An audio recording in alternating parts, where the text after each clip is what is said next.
Jim Riley had just joined our band.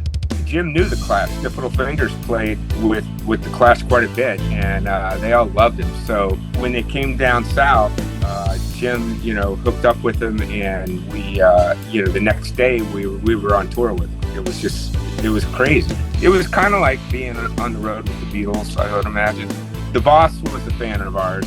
He came to see us and hung out with us, and brought his band, and then invited us to his show. This was 1985. We went to a party after his show in Denver. He came in and he had a cassette of Good as Gold, and he puts that into the stereo and plays it. Like, you gotta be kidding me. The first time that we got together again in a rehearsal space, and it felt like we were in John's parents' garage, first time starting the band, and it just, all these feelings came flooding back, and it's an incredible feeling, just incredible. This is not a test, this is Play That Rock and Roll. I'm your host, Joe King, and today our guest is Darren Hill of Red Rockers. If you're not familiar, Red Rockers was an 80s punk rock group that had some mainstream success with a single called China. The band split in 1985, but they reunited for a special concert in their hometown of New Orleans in 2023. That reunion show was to celebrate the reissue of their debut album, Condition Red. The concert was recorded, and it is now being released on vinyl, CD, and even Blu-ray. Darren visited the show to discuss this new live album and concert film, which is called It's in Our Blood. In this interview, we talk about how that reunion concert went and what it meant to Darren to play on stage alongside his Red Rockers bandmates for the first time in nearly 40 years. We also discuss the band's original run in the early 80s, which included touring with The Clash, partying with Bruce Springsteen, and scoring a hit on MTV. Darren also tells me about his work in artist management, as he has managed some legendary acts like the Replacements and Roky Erickson. Plus, he even shares some memories of touring with Warren Zevon with his other band, the Raindogs. To learn more, you can find Red Rockers on Facebook or Instagram, and you can get a CD, vinyl, or Blu-ray of It's in Our Blood at the Liberation Hall website. Links are in the description below. On a side note, I'd like to say thank you to that label, Liberation Hall, for setting up this interview for me. You should definitely check out their catalog, as there is a lot of great stuff in it. But with that, here's my conversation with a founding member of Red Rockers, Darren Hill.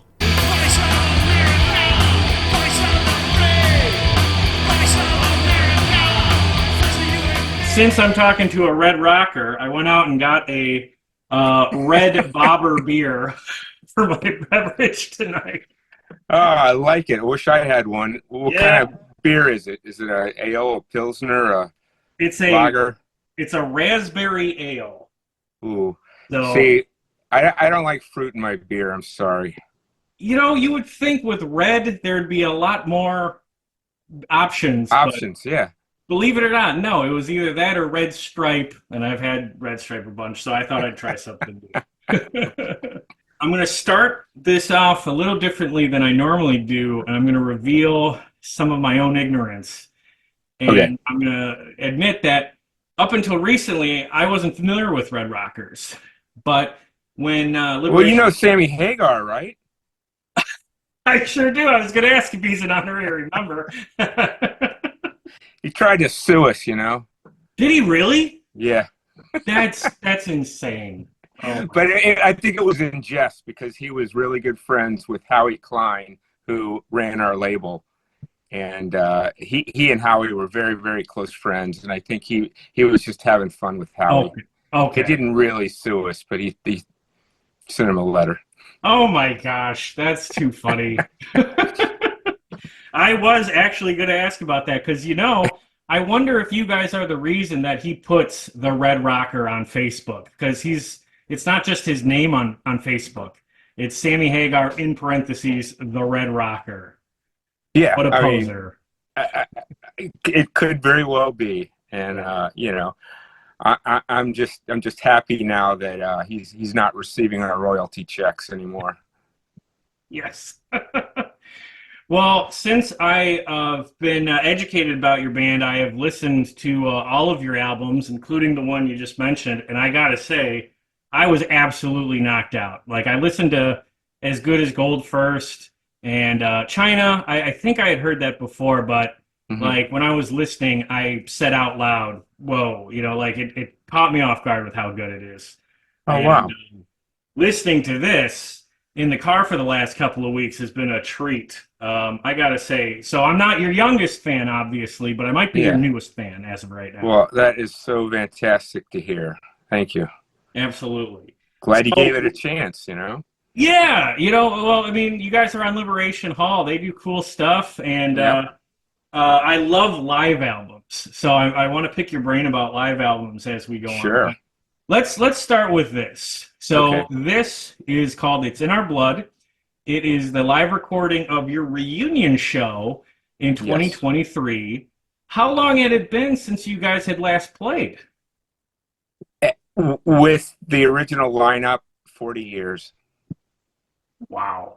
I You know. know, I just saw Triumph, and they're on their first tour in about 40 years. Yeah. And it is amazing to me, I guess, both with them and also watching this Blu-ray here, how you guys have been able to just pick up that catalog after such a long break. Tell us about what was it like for you that night? I mean, was it nerve-wracking? Did you feel like it was riding a bike, or what do you think? Um, the show itself was completely different from the first time that we got together again in a rehearsal space, and it felt like we were in John's parents' garage for the first time starting the band, and it just all these feelings came flooding back, and it took us like 3 days before we could even play a note because we were just laughing so hard the whole Yeah. time. It's an incredible feeling, just incredible. And it's funny you mentioned Triumph because I remember when China was sort of a pseudo hit, MTV hit. It was all over the radio alongside Triumph. They had a record out in '83 too, right? That Yep. was massively popular.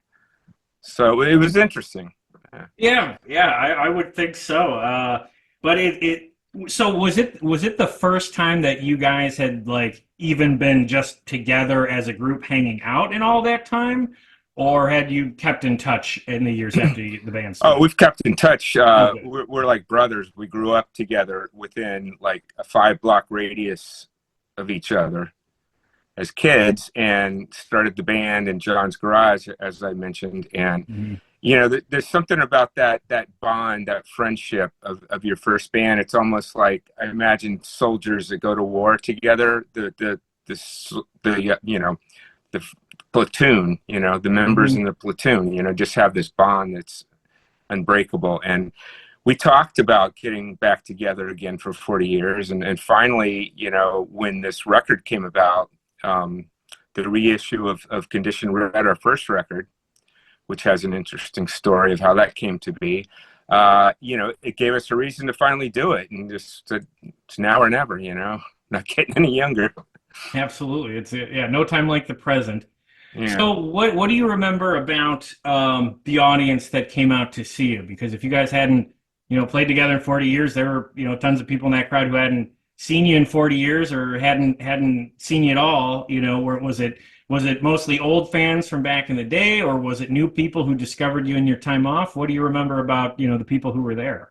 Well, I think you'll see. We did some interviews in the audience before and after the show of the fans, and you'll see it's just a wide swath of like there were women there with their daughters, and people in wheelchairs and like young Crowd surfing? people that were just curious about like we heard about this music back then, and like let's check it out. And of course, all of our diehard friends, they flew in from all around the country for it. And the most poignant point of the evening was someone had posted a giant poster board up on one of the poles in Tipitina's, and it said, "These are the people who died." And everyone that came in added, a name of someone from our scene that had passed away in those 40 years. And it's entirely full. And there are names on there like Alex Chilton and, all our friends from New Orleans. And it was, it was really touching. Oh man, that's amazing.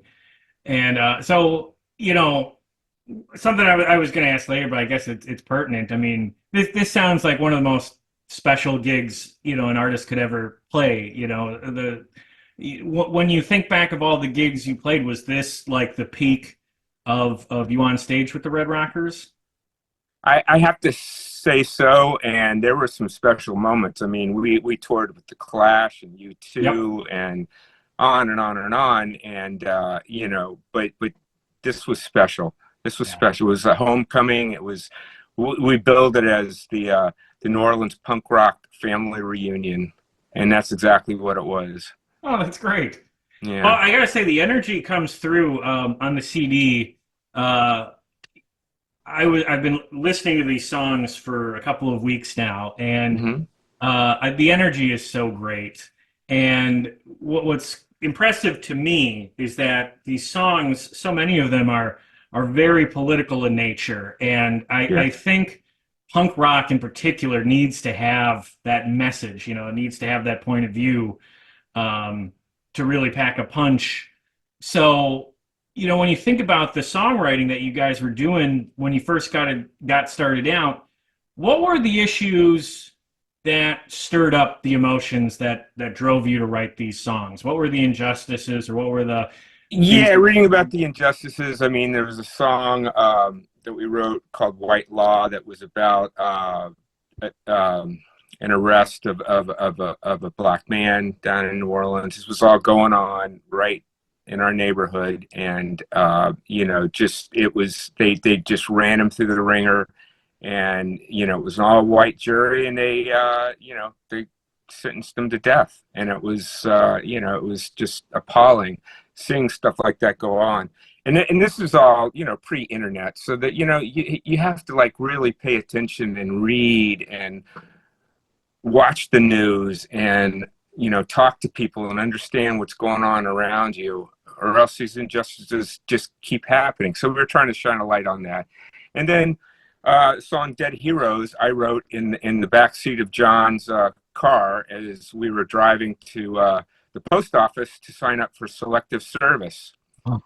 During, whatever war that was, that with, I guess Carter was in office then, or Reagan. I don't know. I can't remember. But yeah, so every song has a, Dead Heroes, and, Missing in Action was sort of in that vein.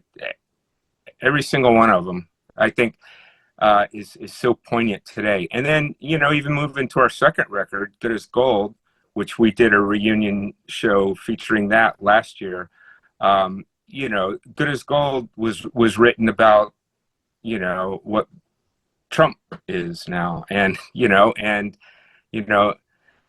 isn't your love a money thing? Isn't your life a money thing? A man can only be as good as gold, and it's just perfect. And Till It All Falls Down, another song on that record, and every one of our songs, we just couched that record in dressed it in a little more, a prettier dress, I think, than our first record. Yeah, no, I get but the message is still the same. Yeah. Well, I'm just impressed because it's like these are political messages and perspectives that are, like you said, prescient. These are all of this is applicable today. I could take these songs and think of any number of things that are going on today that makes them relevant, and that's amazing. And to your credit as a young songwriter, most guys when they're that age are just writing about girls and nothing else. Yeah. And you guys were thinking a little harder about it, which absolutely knocks me out. So I I'm really impressed with particularly the lyrics. But you said that first album had a fascinating story behind it. Can you talk a little bit about what that story is? Yeah, so we had always wanted to reissue that record and remix and remaster it the way it should have sounded before it was like sort of 80ized, Oh, washed in reverb or whatever it is, and yeah, like it was originally supposed to sound. right. So, but the problem was we could never find the master tapes. So Howie Klein, who owned 415 Records, sold the label at some point to Sandy Pearlman, who produced Blue Oyster Cult, you know who he is, and told me that he had sent everything from his office over to Sandy's. Now, meanwhile, I called up Sandy. No, don't have them. No sign of the tapes anywhere. Blah blah blah blah blah. Cut to a few years ago, Johnny Quallo from Huey Lewis and the News was at Sandy Pearlman's estate sale after he passed away. And lo and behold, in the garage were our master tapes, along with the other bands too. We weren't the only one, but somehow they just, ended up there. Maybe they were in a storage space or something. They moved them there after he passed away, but it was crazy. So they called us up and said, "Hey, you want your tapes?" I said, "Hell yeah." Yeah. So sent them to us, and we were able to open them up and work with them and whatnot. 40 years later, it was amazing. That is amazing. What a I crazy know. place to stumble across. Oh, it's just some of the most important work of my life, and here it is in Yeah, an estate sale. Wow, what a great rescue mission. yeah. Okay. So I like the phrase or term 80s-ized. What was it like being a punk in specifically the 80s? MTV, Reagan, everything's commercial, or at least it's the start of everything becoming commercial. I mean, was it frustrating? Was it challenging? Was it different than the 70s? Am I overstating it? What do you remember about that? Well, you have to remember that we started the band in 70s, and 1979. Yeah. It's our first gig, and then the 80s kind of happened around us. We didn't really have a choice what was going on there, and to me, it was sort of the antithesis of what it was supposed to be all about, and but lo and behold, we got swept up in it. It just seemed like that was the sound that they stamped on everything that was recorded during that time. I got a dumb question for you. Speaking of being a punk in the 80s, genuine curiosity. I'm not just being funny, but is from your perspective, is Billy Idol legit?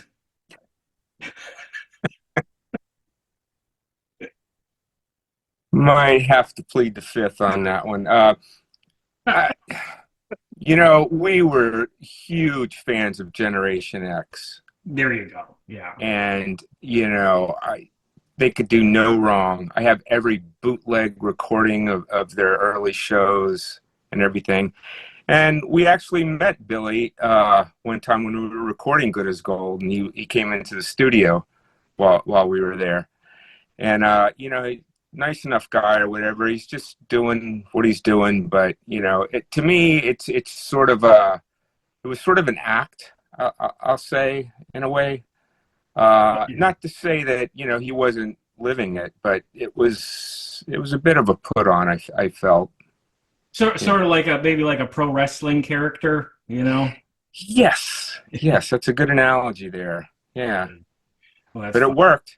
Yeah, absolutely it did. But I always think because you guys were coming up at the same time that MTV got started, and you have a Yes. couple of videos that got played on MTV, and I read a lot of stuff about how that was seen as selling out, but I Yes. don't know how much of that is real or just narrative that came years later. Did you guys feel good about being on MTV, or was it sort of a conflicting thing or a point of pride? Honestly, it was brand new at the time, Yeah. and we didn't really know what we were getting into. But I watched MTV and I saw the videos. I thought, this is great. This is a new avenue to get your music out to like tons of people. So we sort of embraced it and went along for the ride. We had no idea what we were doing, but it was, it turned out okay. And by the way, our Good as Gold was a turning point for us, where we kind of veered towards the '80s to try and get our music across to more people, and we changed our sound, and the '80ization or whatever we were just calling it, is applicable to that record, because it makes that record sound like it does, which is kind of special. Yeah. And I have to say that China has become a hit again. It's like you can't turn on Sirius XM without hearing it on the what is it, the New Wave channel, whatever it Oh, is. sure. Yeah, it's crazy, and I hear it in grocery stores, and people send me messages like all over the place where it's being played, and like, wow, this is pretty cool. So what made that song in a way timeless or age well, I guess, Yeah, it stands because the test it's of time. certainly not that great of a song, but it's like there's something about it, about that. Maybe it's nostalgia. I don't know. I don't know what it is. Maybe that sound is part of it. Yeah, I think so. I mean, it was definitely something that, when I played the record, I thought it was just going to have it on in the background, but it immediately tapped into the side of my brain that loves music and got my attention, and that became a favorite song of mine just almost immediately, and I enjoyed a couple of other songs on there as well. Yeah, So that some was a good cool songs in there. intro for me. And Cool. uh, so you mentioned that last year you guys did a reunion show to basically celebrate the anniversary or celebrate that album.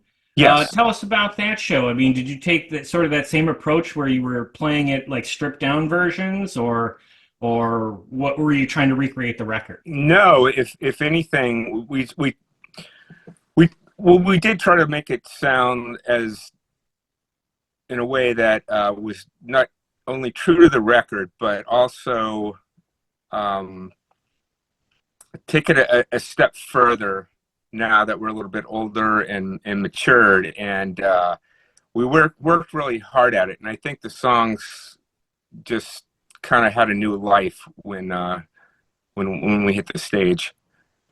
Well, that's great. I mean, it's so cool that you guys are like back now. I mean, you played in 2023 and last year. Is this something you want to keep doing like on an annual basis, or more semi-regular, or is it?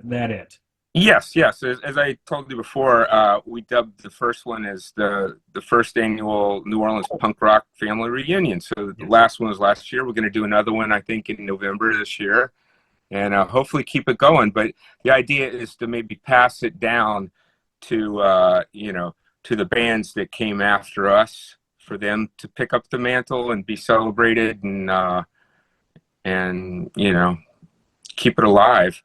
Like other It's bands that tough you in New guys. Orleans, that Oh, punk rock scene in New Orleans.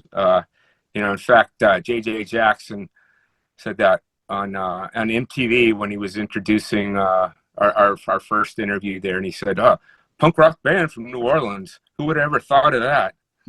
you know, and it's true. yeah. Well, hey, that means you guys are the kings of the city, you know? Yeah, Yeah. exactly. But we didn't want to be a big fish in a small pond, so we set out for California, Right. Yep. Hollywood. Here we come. And I saw dubbed the American Clash, which must Yes. be both a great compliment, but also being like, when they call bands the new Beatles, right? Yeah, yeah, yeah. Who wants that? I mean, come on. And to me, that was more profound than Beatles. The Clash work to me. Um, it's funny because that was dubbed by Lester Bangs, Cream magazine, and he was taking a piss on us. He was slagging us. It wasn't like a compliment. It was a 2-word review. American Oh, Clash. I'm so sure he just knowing him and his personality, I mean, there's no way he would, actually mean that. But I took it as a badge of honor, and we wore it on our sleeves, and we were so proud of it. Damn right, could have yeah, called it a lot worse. yeah. I mean, that's great. You opened this with a Clash song. Yeah, Uh, that was our tribute to them. and obviously they were inspirations. Did you ever get to play on the same bill or see them in Oh concert? yeah, we did a tour, a short tour with them in Oh, the awesome. Southwest. Yeah, Okay. What do you um, remember about them? combat rock tour. It was great. Yeah. They took wonderful care of us. So Jim Riley from Stiff Little Fingers had just joined our band. We had fired our previous drummer and brought in Jim from Stiff Little Fingers, who's referred to us by Bono, of all people. Anyhow, so Jim knew the Clash. Stiff Little Fingers played with the Clash quite a bit, and they all loved him. So when they came down south, Jim, hooked up with him, and we, the next day we were on tour with him. It was crazy. We had maybe played like 5 shows prior to that. So, I mean, with Oh, Jim, wow. yeah. It was insane, and and they were so nice to us, and it was kind of like being on the road with the Beatles, I would imagine, Yeah. for Well, me I at mean, least. was it an opportunity to like learn anything about being in a band or being on the road? Uh, I think more about being, well, it's tough. Yeah, I mean, we were always learning. Yeah. We were so naive and young and fresh and unworldly. So being around someone, a band that was so in tune and wise and intelligent, was and convicted. Just Yeah. their conviction was just amazing, and you could just feel it. And they were like a real band too. You always saw them together. Anytime you saw them in public, they were dressed to the nines. They that was them. They Oh. weren't putting on an act like our Oh, previous. right. That's awesome, man. Yeah, But unfortunately, that's a band that ended long before I ever got a chance to see him. So just hearing that story is great because it's great yeah, when your musical heroes are who you want them to be. exactly. Who are your musical heroes? Me, I'm a Springsteen guy. I'm from the Okay, Midwest, so I also like guys like Steve Miller and Joe Walsh. Uh, okay, but I'm also a big '80s guy, because yeah. I am out of step with my own generation. I'm a millennial that likes the music of Gen X and the Boomers, So I have to do a podcast because my friends won't listen to me about it anymore. It's great. Yeah. Well, the boss was a fan of ours. He Oh, came to see us and hung out with us, and brought his band, and then invited us to his show. This was 1985. Invited whoa. us to his show, or '84, I guess. Oh, Born so when he was Born at in the USA. absolute height with Yeah, Born in the yeah, USA. yeah, Wow.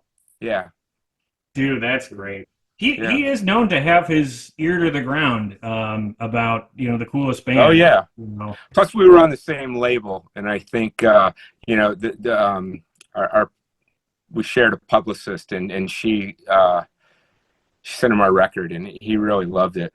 We went to a party, and they had rented a suite in their hotel where they were staying after his show in Denver, and he invited us to it. So we went in there, and he came in, and he had a cassette of Good as Gold, and he puts that into the stereo and plays it.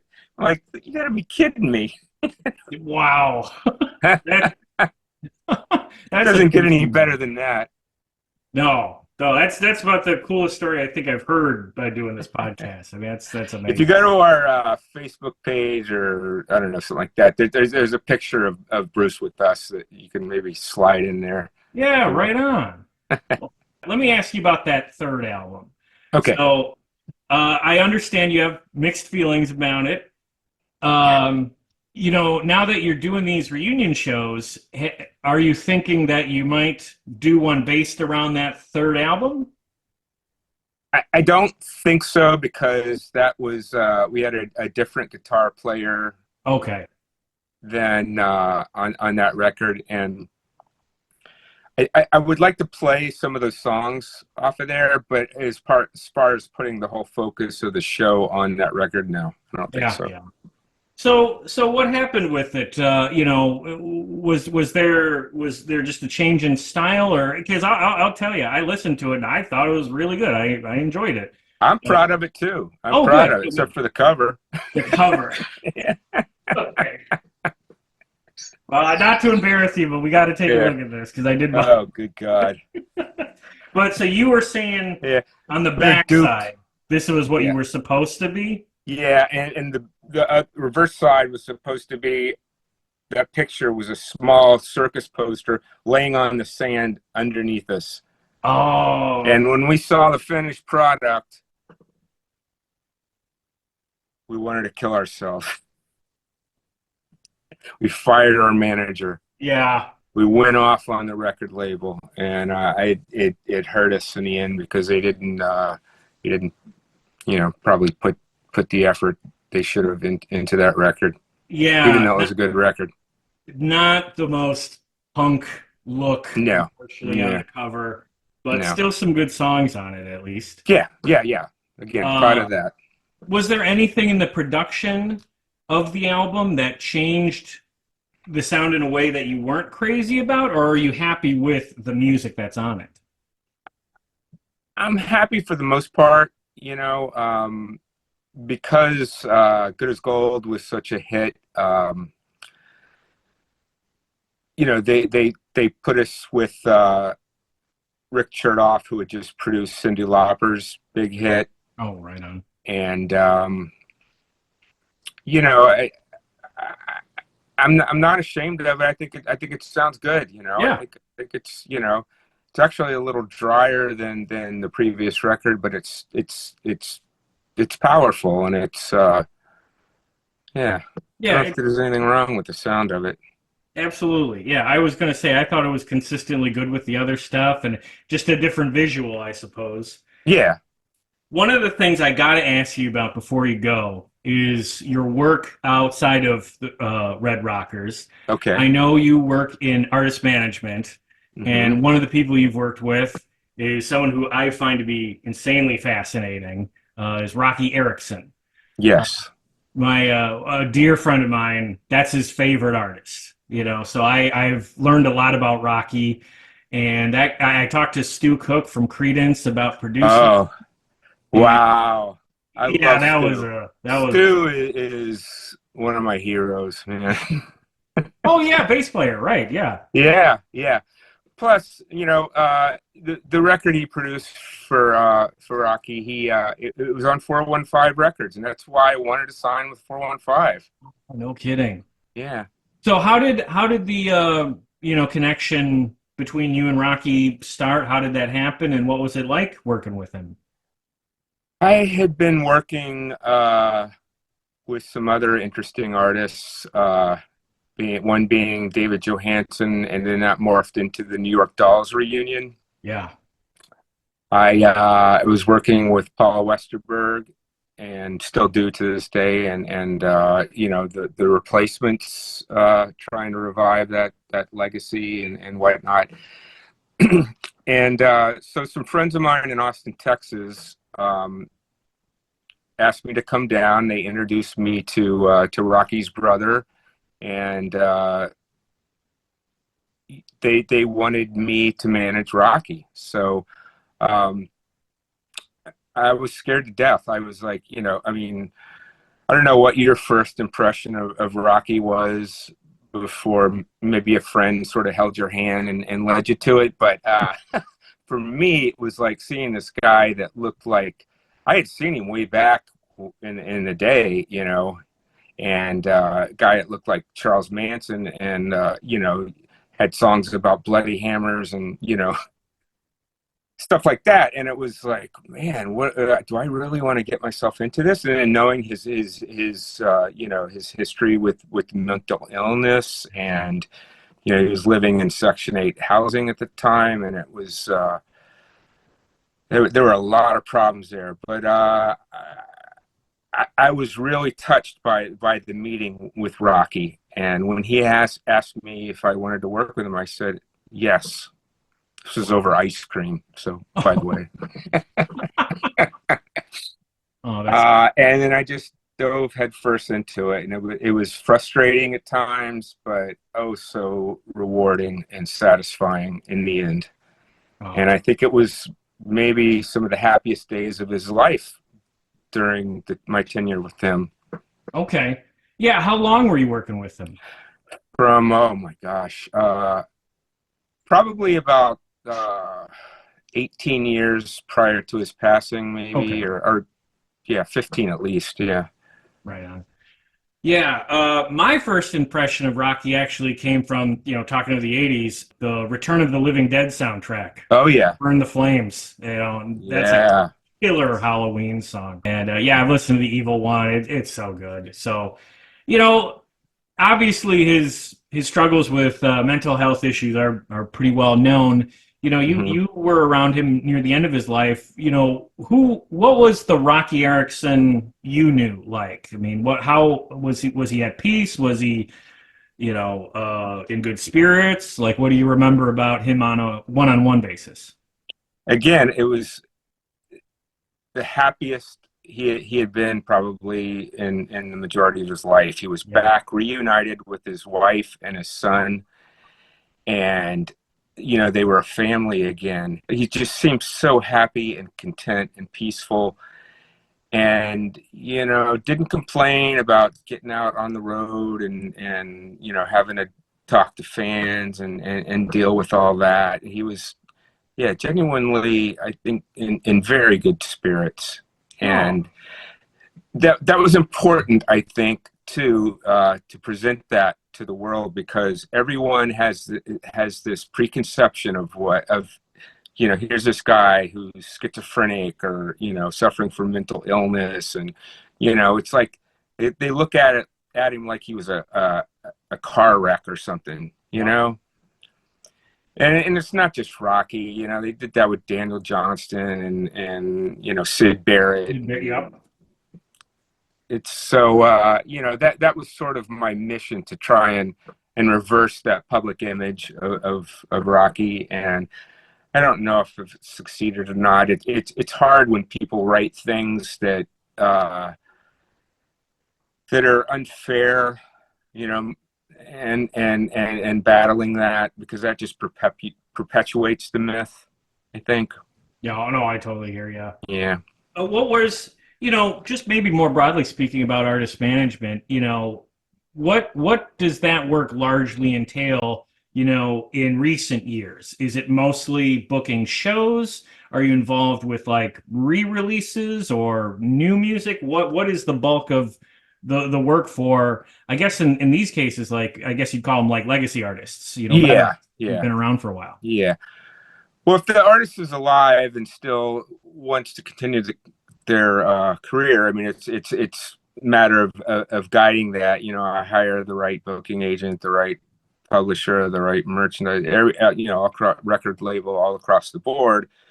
But then, you know, like you said, if it's, you know, I ended up working with the estates of a few of these people, and from there, it's just trying to make sure that their legacy is preserved and taken care of as best it can, without and you know, moving it forward, trying to expose it to a new generation. And that's pretty much it. But also being careful not to sell it out and cheapen it. Yeah. By any means. And you know, managers also, I think, you know, they think they're these, you know, I don't know what people's images are, but you have to sometimes be like a best friend, a confidant, a psychiatrist, a babysitter. There are just so Yeah. many hats you have to wear, and but I think first for foremost, it's a friend. Right on. Very cool. Okay. Well, on that note, in your management work, I mean, are there any projects from those other artists that are out recently you want to give a shout out to before you wrap up? Yeah, we've been doing a series of box set reissues of the Replacements catalog, and we're about through with that. We've done several of those, and got a project in the works with Roky, and it's also there's an ongoing battle with trying to recover his rights, his royalties to the 13th floor elevators material, which has just been hoard for years and years and years, and it's a very complicated mess that is going to require some funding, I think, to get through. But that's one of my goals that hasn't been met yet. And what else? Yeah, there's always something going on. Trying to keep the music alive. Yeah, dude, that's basically what I started this podcast for Yeah, was I can to, tell. thanks. I just love talking to people who are involved with projects like Yeah, that, whether it's your own music or other music you're involved with. I just think that stuff is awesome because, it is up to us to protect legacies and remember our favorite yeah, bands and songs, when the artist is no longer with us, which unfortunately, that era, that's Rocky's era, that's happening more and more now. And someone who is no longer with us, the last question I have for you is about someone who's no longer with us. Is I learned that you were also in a band called the Raindogs, yes. and I'm familiar with the Raindogs because I am a Warren Zevon Ah, crazy person. good man. Yes. We talk about Warren a lot on this channel. So Okay. I would love to hear any memories or any stories you have about Warren. Oh man. Well, he used to get up and sit in with us regularly, Yeah. just out of nowhere, because they had all their equipment set up and the keyboard was over on the side of the stage, and it was live, I guess. So he would just decide, oh, I'm gonna get up and play on this one, and he would just come up and sit in and everything. But he was the greatest. I mean, I idolize him as well. And man, what a tour. We did an entire cross country tour with him. It was incredible. Oh And yeah. speaking of the Raindogs, we are actually playing Oh, tomorrow night with opening act Willie Nile. Do you know who he is? really not. No. Willie Nile is another big Springsteen favorite. He kind of came up around the same time, and I think Bruce is trying to bring him a little light right now. Oh, right on. Yeah, Okay. Where are you guys playing? we're playing in Newport, Rhode Island, at the Jane Pickens Theater. Just reissued our first record, Lost Souls, Okay. and yeah, so we're gonna do a few shows to try and promote it. Oh, that's awesome. Okay, I'll Yeah, post the links to that in the description of this video so people can check that out. I hope those are a lot of fun. Hope they're good shows. yeah, Okay. should be.